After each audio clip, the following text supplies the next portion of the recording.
PMLN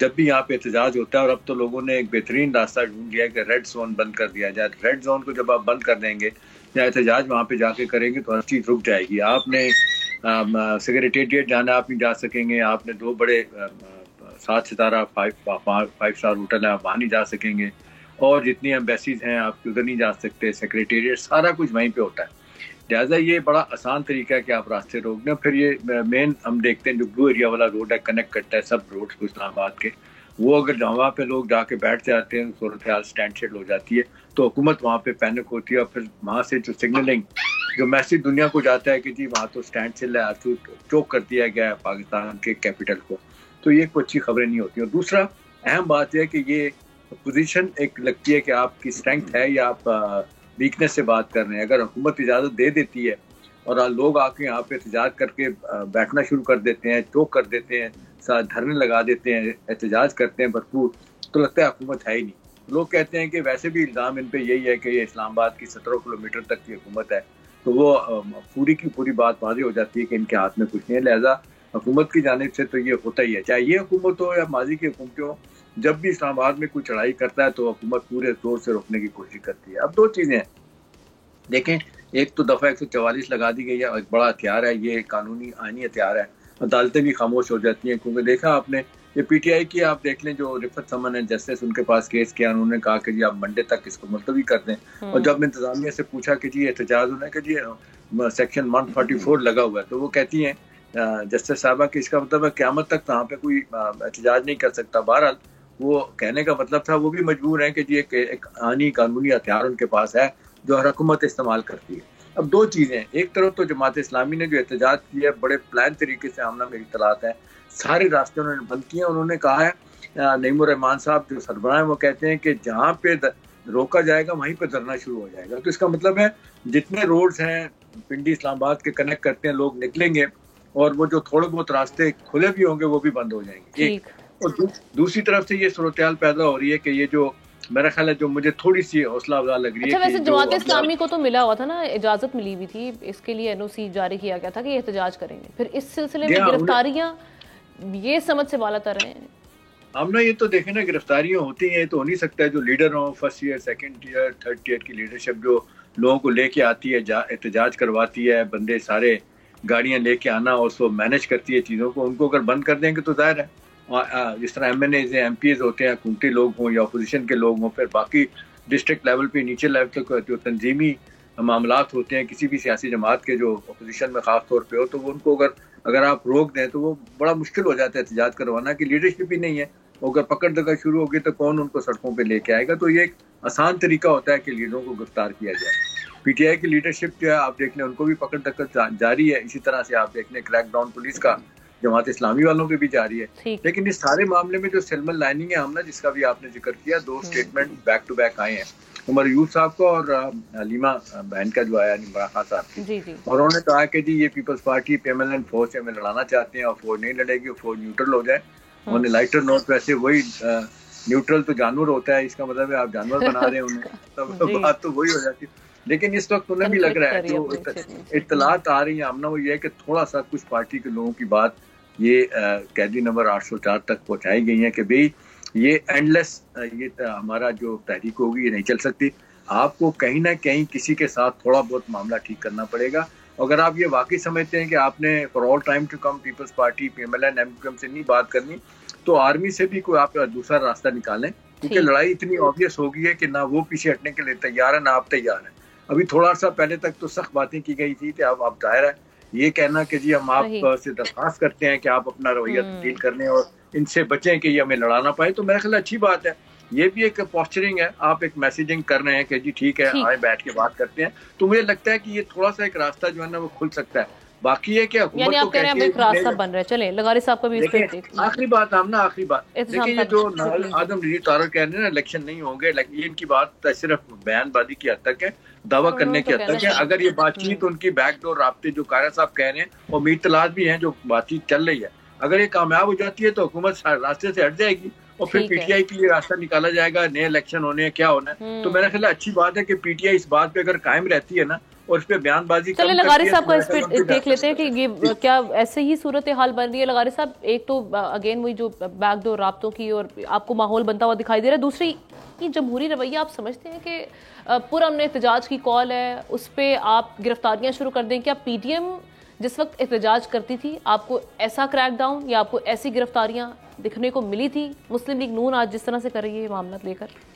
پہلے آپ کے پہلے سوال کا جو حصہ ہے نا اس کے اوپر میں ٹائم لائن سے ایک بات کرنا چاہتا ہوں تاکہ یہ بات زیادہ کھل کر سامنے آ جائے. جب سابق وزیر اعظم قیدی نمبر 804 برسر اقتدار آئے تھے تو انہوں نے سب سے پہلے یہ کہا تھا کہ پاکستان کی فوج, پاکستان کی آرمی جو ہے وہ پی ٹی آئی کے منشور پر عمل کر رہی ہے. یہ پہلی بات تھی اور ہم چونکے تھے کیا فوج کا اب یہ کام ہو گیا ہے کہ وہ سیاسی جماعتوں کے منشور پر عمل کرے, چاہے وہ برسر اقتدار ہوں یا برسر اقتدار نہ ہوں. پھر اس کے بعد یہ معاملات چلتے رہے, وہ ساری کی ساری سہولت کاری جس کا خود وہ ذکر کرتے رہے وہ بھی چلتے رہے. یعنی کہ ان کا کورم پورا نہیں ہوتا تھا تو وہ وہاں سے فون جاتے تھے اور ارکان اسمبلی آتے تھے اور کورم پورا کرتے تھے. پھر اس کے بعد جب ان کے درمیان کوئی ایسی صورتحال پیدا ہوئی تو فوج کو اگر وضاحت کرنی پڑی. میں آپ کو وہ یاد دلانا چاہتا ہوں کہ D G I S P R General Babar Iftikhar نے کہا تھا کہ جناب فوج نیوٹرل ہے. اس کے بالکل اگلے دن جو ہے وہ پی ٹی آئی کے سربراہ اور سابق وزیر اعظم جناب عمران خان نے کہا کہ نیوٹرل تو جانور ہوتے ہیں. اور پھر اس کے آگے یہ سلسلہ چل نکلا. پھر باقاعدہ ان پر براہ راست جنرل باجوہ پر اٹیک ہونا شروع ہو گیا اور ان کو تو لگاتار میر جعفر اور میر صادق کہا جاتا رہا. پھر اس کے بعد یہ ہوا کہ ابھی موجودہ آرمی چیف کا تقرر نہیں ہوا تھا, اس سے پہلے ہی یہ کہا گیا کہ جناب ایسا نہ ہو کہ کوئی غیر محب وطن جو ہے وہ آ جائے آرمی چیف کے طور پر, تو ایسا نہیں ہونا چاہیے. یہ مطالبہ لے کر وہ جلسہ عام میں فیصلہ آباد میں جا کر انہوں نے کہا کہ ایسا نہیں ہونا چاہیے اور آرمی چیف کے بارے میں ہم سے مشورہ کرو, اگر مشورہ نہیں کرو گے تو یہ کام نہیں مانیں گے یہ ساری صورتحال. تو میرے خیال میں ایک دوسرا وہ مرحلہ اور تھا اور ایک بڑا اہم مرحلہ تھا. پھر ان کو اس مسئلے کے لیے لانگ مارچ کرنا پڑا کہ آرمی چیف ان کی مرضی کا لگایا جائے. اور سب یہ سمجھ رہے تھے کہ وہ چاہتے تھے کہ جنرل فیض جو ہیں وہ بن جائیں آرمی چیف, لیکن ظاہر ہے وہ صورتحال پیدا نہیں ہوئی. اور ان کا لانگ مارچ جو تھا وہ اسلام آباد پہنچنے کے بعد وہاں انہوں نے پھر نئی ایک کارڈ پھینکا اور کہا کہ ہم اپنی حکومتوں کو استعفا دلوا رہے ہیں. اور حکومتوں کو استعفا دلوانے کا مطلب یہ تھا کہ ہم سسٹم کو دیوار سے لگا کر ہم آرام سے کھڑا ہو جاتے ہیں. پھر انہوں نے بات نہیں مانی.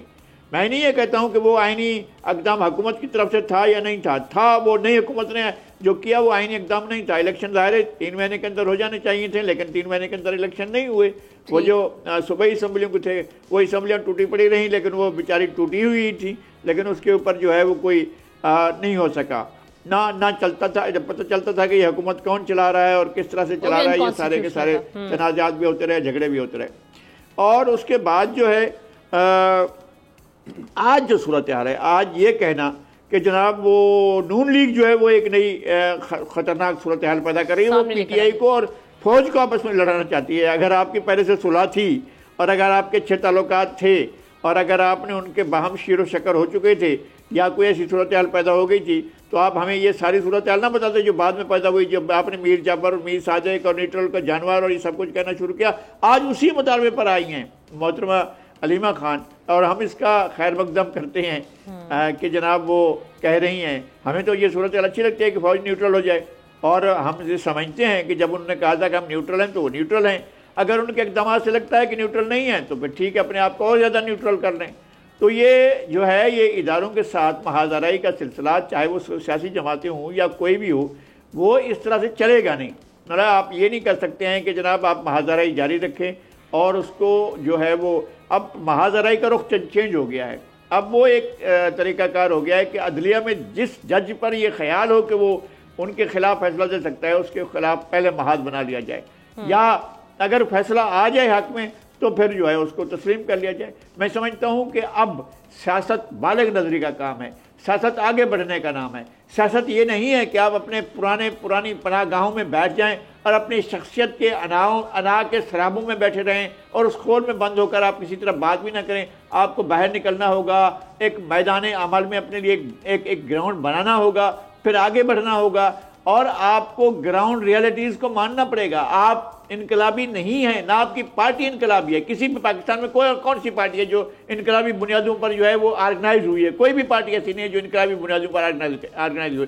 کوئی بھی پارٹی جو ہے وہ لینن کی پارٹی نہیں ہے، کوئی پارٹی ماؤ زیدونگ کی پارٹی نہیں ہے، کوئی پارٹی ہو چی من کی پارٹی نہیں ہے، کوئی امام خوانی کی پارٹی نہیں ہے. کوئی بھی پارٹی ایسی نہیں ہے جو اس طرح سے کہے کہ جناب ہم سسٹم کو ہی چینج کر کے رکھ دیں گے. آپ کو اسی گراؤنڈ میں رہنا ہے، آبجیکٹیو کنڈیشنز کے اندر آپ کو رہنا ہے اور اپنی سبجیکٹیوٹی یہاں پر ہی تلاش کرنی ہے. اس کے علاوہ یہ نہیں ہو سکتا ہے. نہ اسٹیٹ جو ہے وہ انہدام کی طرف جا رہی ہے، نہ اسٹیٹ تحلیل ہو رہی ہے، نہ گرنے جا رہی ہے. اگر اسٹیٹ موجود ہے تو آپ اس کو اسی موجودگی کے اندر ہی اپنی راہ تلاش کرنی ہو. ٹھیک ہے حماد، یہ تو ہم کہہ رہے ہیں تجاویز ہیں ہماری کہ ہمیں کرنا کیا چاہیے.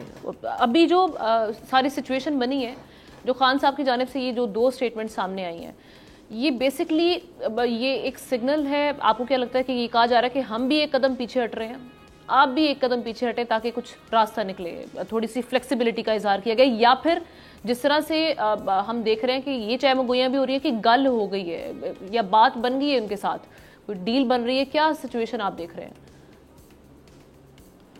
دیکھیے، بات ہوئے بغیر تو کوئی بھی نہیں آتا. یہ ہماری بدقسمتی ہے کہ یہاں پر بات ہی کرنی پڑتی ہے اور کھلے عام کہا جاتا ہے کہ ہم کسی اور سے بات نہیں کریں گے کیونکہ باقی تمام لوگ تو پپٹس ہیں.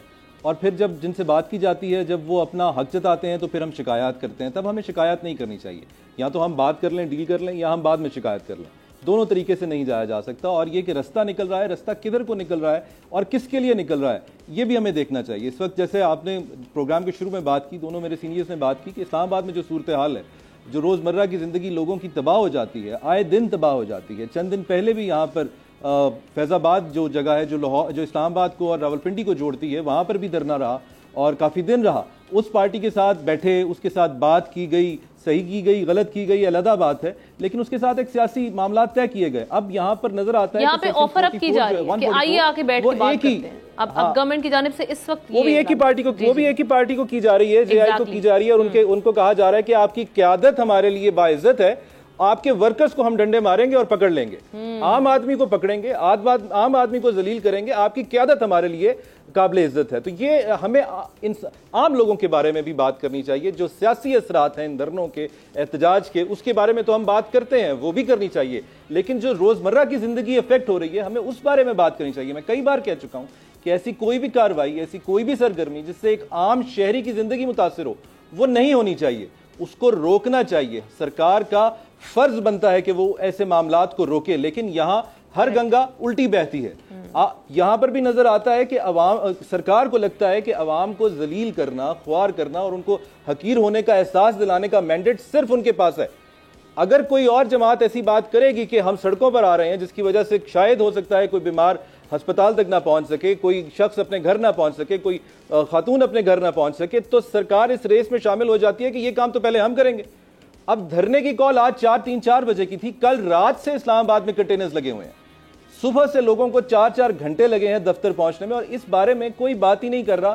اس بارے میں ہمارے وزیر اطلاعات بھی آ رہے ہیں تو ان کو کوئی شرمندگی نہیں، وہ اس بارے میں کسی شرمندگی کا ایٹ لیسٹ اظہار نہیں کر رہے. اس بارے میں بھی ہمیں بات کرنی چاہیے. دوسری بات جو کی جا رہی ہے کہ الیکشن ہو رہا ہے، یہ تو ایک سیاسی بیان ہے. میرے نزدیک کہ فوراً سے الیکشن ہو رہا ہے، مجھے ہوتا شاید دکھائی نہیں دیتا. اگر ہم ان سارے بیانات کو ماننا شروع کر دیں تو خان صاحب بھی 6 ماہ پہلے باہر آ چکے تھے. ویسا نہیں ہوا. ریلیونس برقرار رکھنی پڑتی ہے. سیاسی پارٹیز ایسی باتیں کرتی رہتی ہیں، کرتے رہنا چاہیے، ان کا حق ہے. لیکن مجھے لگتا ہے کہ سیاسی پارٹیز کا معاملات کو سلجھانا ان کی فہرست میں شامل نہیں ہے. ہم چیزوں کو اوور کمپلیکیٹ کرتے رہتے ہیں. ہم نے ہر چیز کو ایسے پھنسایا ہوا ہے کہ کسی ادارے کو سمجھ نہیں آ رہا کہ اس کی ڈومین کیا ہے. پہلے تو نہیں کی جا رہی تھی پی ٹی آئی کی جانب سے ری الیکشن کی. پہلے یہ کہا جا رہا تھا کہ ہمارا مینڈیٹ واپس کیا جائے 8 فروری کو جو ہمیں مینڈیٹ ملا ہے، پہلے یہ مطالبہ تھا. اب ری الیکشن پہ آنا یہ حیران کن بات ہے کہ اگر کیا پہلے جو آپ کو مینڈیٹ ملا تھا آپ اسی کو تسلیم نہیں کر رہے، آپ دوبارہ الیکشنز مانگ رہے ہیں. یہ تو مجھے بھی سمجھ نہیں آئی. لیکن میں جیسا عرض کر رہا تھا کہ ہر چیز اتنی اوور کمپلیکیٹ کر دی جاتی ہے ہماری پارٹیز کی طرف سے کہ کوئی بھی ادارہ، کوئی بھی شخص اپنی ڈومین میں رہنا چاہے بھی، جو کہ شاید کمی ہوتا ہے، لیکن اگر رہنا چاہے بھی تو وہ نہیں کر پاتا، کیونکہ بارہا آپ کو دعوت دی جاتی ہے بات کرنے کی. جو معاملات انتظامیہ کے ہیں، سیاسی معاملات ہیں، ان کو ڈیل کرنا سیاست کا کام ہے، انتظامیہ کا کام ہے. ان کو لے کے ہم کورٹس میں چلے جاتے ہیں کہ کیا ہم احتجاج کر سکتے ہیں، دھرنا کر سکتے ہیں یا نہیں کر سکتے. یہ عدالت کا معاملہ نہیں ہے کہ کون سی پارٹی سڑکوں پہ آ سکتی ہے، کون سی پارٹی احتجاج کر سکتی ہے یا نہیں کر سکتی. یہ ایڈمنسٹریشن کا معاملہ ہے اس کا نتیجہ یہ ہوتا ہے کہ عام شخص اس کی قیمت چکاتا ہے، جو کئی سال سے اپنے مسائل کا حل ڈھونڈ رہا ہے عدالتوں میں، لیکن اس کی داد رسی نہیں ہو رہی۔ تو یہ جو معاملات ہیں، یہ جو روش ہم نے اختیار کر لی ہے، یہ بہت اچھی نہیں ہے۔ آج کل ایک اور بات ہو رہی ہے کہ کنفیشنل سٹیٹمنٹ آ گئی۔ اگر آپ کے پاس وقت ہو تو میں اس کے اوپر بھی تھوڑی سی روشنی ڈال دوں گا۔ کنفیشنل سٹیٹمنٹ کا کی کوئی ڈیفینیشن تو ہمارے لاء میں موجود نہیں ہے، اس کا ذکر ضرور موجود ہے اور اس کا پروسیجر موجود ہے کہ وہ کیسے ریکارڈ کی جائے گی، اور یہ بھی کہا گیا ہے کہ وہ کن معاملات پہ پورا اترے گی تو اس کو کنفیشنل سٹیٹمنٹ کہا جائے گا، جس میں سب سے پہلی شرط یہ ہے کہ پولیس کسٹڈی میں دی گئی کوئی بھی سٹیٹمنٹ کنفیشنل سٹیٹمنٹ نہیں کہلائے گی، عدالت میں استعمال نہیں کی جا سکتی، جوڈیشل میجسٹریٹ کے سامنے ہونی چاہیے۔ اس کے ساتھ ہی میں ایک اور آپ کو بات بتاتا چلوں کہ کوئی بھی کرائم، اس کے لیے سمجھنا ضروری ہے کہ کرائم کیا ہے، اوفینس کیا ہے۔ اوفینس کے دو حصے ہوتے ہیں، ایک ایکشن ہوتا ہے، اور یعنی کہ ایکشن اومیشن کوئی اس کا فزیکل کانڈکٹ، اور ایک ہوتا ہے اس کی انٹینشن۔ جب تک یہ دونوں چیزیں ان لائن نہ ہو، کسی بھی شخص کو کسی اوفینس پہ ذمہ دار نہیں ٹھہرایا جا سکتا۔ یہ سمجھنا اس لیے ضروری ہے کہ جو اعترافی بیان ہے اس کے بھی یہ دو حصے ہوں گے کہ آپ دیکھیں گے کہ کیا اعترافی بیان میں یہ بات کی گئی ہے کہ ایکشنز کو بھی اون کیا گیا ہے اور انٹینشنز کو بھی اون کیا گیا ہے۔ اگر ایسا نہیں ہے تو پھر یہ اعترافی بیان نہیں ہو سکتا۔ جی چلیں، اس پہ ہم ضرور ڈسکس کریں گے آگے چل کے، لیکن ابھی میں علی کی جانب چلتی ہوں، وقت کم ہے۔ علی، ساری سچویشن میں بہت سے لوگ کہہ رہے ہیں جی جو اس وقت سچویشن بن رہی ہے، لوگ اپنی پیشن گوئیاں بھی رکھ رہے ہیں، مختلف جو وزراء ایوانوں سے بھی کچھ اس طرح کی باتیں ہو رہی ہیں۔ آپ کو لگ رہا ہے کہ حکومت کے لیے واقعی مشکلات بہت زیادہ بڑھ جائیں گی اور یہ حکومت کے دن کہیں نہ کہیں گنے جا چکے ہیں؟ کچھ آپ کو ایسا ماحول بنتا ہوا دکھائی دے رہا ہے؟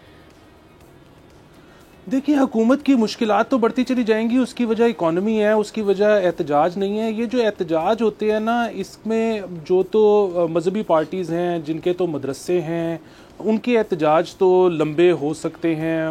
ان کے احتجاج جب ہوتے ہیں تو پھر آپ نے دیکھا ہوگا کہ حکومت کسی کی بھی ہو، وہ بہت زیادہ ایکٹیو ہو جاتی ہے۔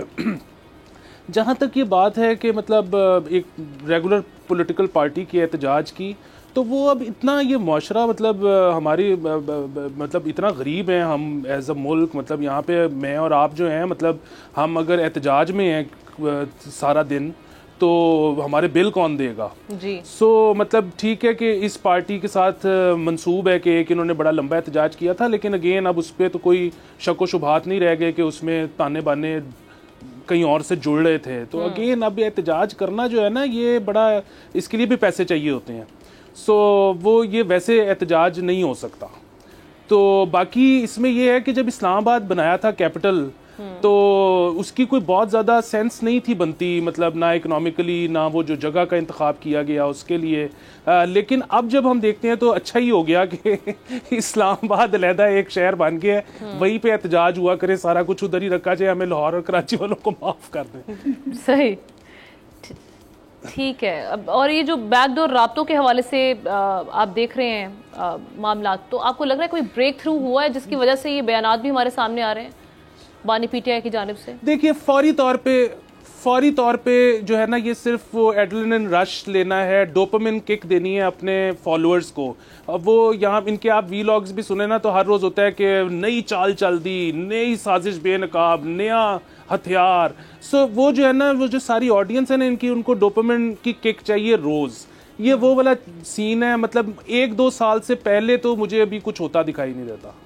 ٹھیک ہے، آپ کا بھی سوال ہے۔ جی احتشام صاحب، کچھ بیک ڈور رابطوں کی جو آپ بات کر رہی ہیں ہم نا، اس میں ایک اہم بات یہ ہے کہ جو چند دن پہلے تک پی ٹی آئی سمجھ رہی تھی کہ وہ سیاسی طور پہ اتنا انہوں نے اپنے مخالفین کو پیچھے کر دیا، ایمن مختار کو بھی، یہ جب گرفتاری رؤوف حسن صاحب کی ہوئی نا، اس کے بعد سے معاملہ خراب ہوا ہے۔